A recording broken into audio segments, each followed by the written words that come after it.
प्यारे बच्चों, अब आप कक्षा 8वीं से कक्षा 9वीं में पहुंच गए हैं। मैं आपको बताना चाहूंगी कि अब आपके सामाजिक विज्ञान के क्षेत्र में एक और शाखा जुड़ गई है जिसका नाम है अर्थशास्त्र। इसकी किताब भी आपने देखी होगी। आज मैं आपको अर्थशास्त्र में आने वाले महत्वपूर्ण शब्दों के अर्थ बताना चाह रही हूँ। तो आइए इन नए शब्दों को समझें और इनका अर्थ जानें। तो पहला शब्द है उत्पादन। किसी वस्तु या सेवा को बनाना उत्पादन कहलाता है। जैसे कपास से कपड़ा बनाना एक उत्पादन की ही क्रिया है। क्रिया, जैसा कि आपने हिंदी में पढ़ा है, क्रिया का मतलब है किसी भी प्रकार का काम करना। जैसे आपने खाना खाया, आपने कहानी पढ़ी, आपने खेला, ये सभी क्रियाएं हैं। आर्थिक, अर्थ यानी पैसे। तो जिन कार्यों से पैसे मिले या कमाए जा सके वे सभी क्रियाएं आर्थिक क्रियाएं हैं। लेकिन यहाँ ये बताना जरूरी है कि ये सभी क्रियाएं जो हैं ये ऐसी होनी चाहिए जो कानून की नजर में जुर्म या अपराध ना हो। जैसे खेती की फसल बेचकर किसान को पैसे मिलना एक आर्थिक क्रिया है। अगला शब्द है मुद्रा। मुद्रा यानी रुपए। रुपए को अर्थशास्त्र में मुद्रा के नाम से भी जाना जाता है। उसके बाद अगला शब्द है संसाधन, जिनकी सहायता से उत्पादन की सभी क्रियाएं की जाती हैं। जैसे खेती के लिए जमीन, यंत्रों, पानी आदि की आवश्यकता पड़ती है। आपको भी लिखने के लिए कॉपी, पेंसिल की आवश्यकता होती है। तो ये सभी अलग अलग संसाधन हैं जो आपको काम करने के लिए चाहिए होते हैं। अगले शब्द पर आते हैं, यह है कृषि। कृषि यानी खेती। उसके बाद गैर कृषि। गैर कृषि मतलब ऐसे सारे काम जो खेती के अलावा किए जाते हैं। जैसे दुकान चलाना, सब्जी बेचना, दूध बेचना आदि सभी क्या है? गैर कृषि कार्य है। इनमें कृषि नहीं है शामिल। तो कृषि के खेती के अलावा बाकी सभी कार्य गैर कृषि कार्यों में आते हैं। उत्पाद, जो चीज हमें किसी काम को करके प्राप्त होती है। जैसे फसल खेती का उत्पाद है। गन्ने से बनी चीज चीनी भी एक उत्पाद है। तो हमें काम करके जो चीज प्राप्त होती है उसे उत्पाद कहते हैं। अगला शब्द है प्राकृतिक। प्राकृतिक यानी प्रकृति से मिलने वाले।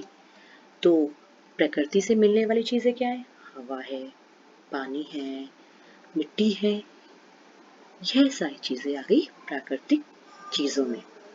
उसके बाद नंबर आता है मानव निर्मित चीजों का। क्योंकि मानव निर्मित है, मानव ने जो बनाई है, क्या क्या बनाया है? कपड़े और रहने का घर। तो ये सब चीजें मानव निर्मित है। अगला शब्द है आवश्यकता यानी कि जरूरत।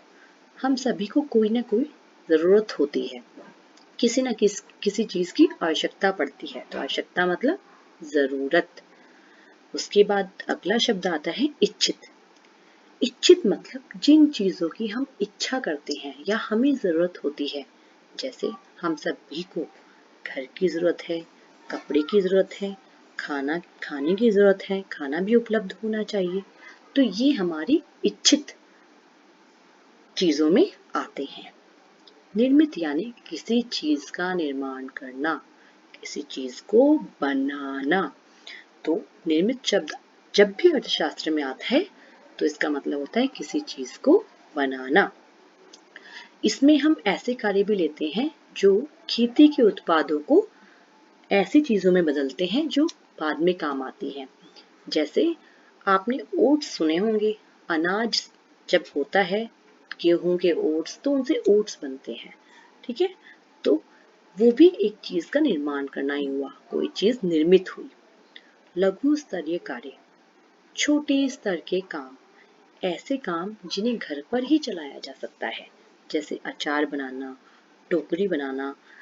इन छोटे पैमाने के कार्यों में हमें कम पूंजी की जरूरत होती है, कम श्रम की जरूरत होती है और हम घर के सदस्यों के साथ इन्हें घर पर ही चला सकते हैं।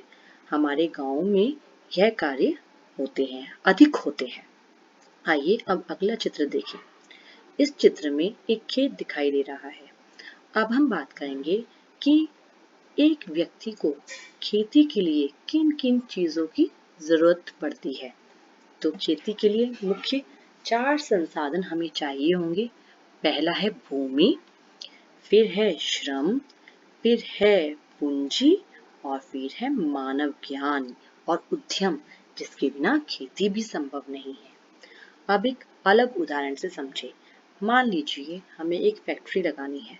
तो फैक्ट्री लगाने के लिए सबसे पहले हमें चाहिए होगी जमीन, फिर हमें चाहिए होगी पूंजी, जिससे कि हम वहां पर अलग अलग मशीनें खरीद सकें। फिर हमें चाहिए होंगे श्रमिक, जो मजदूर, जो उस फैक्ट्री में काम करेंगे।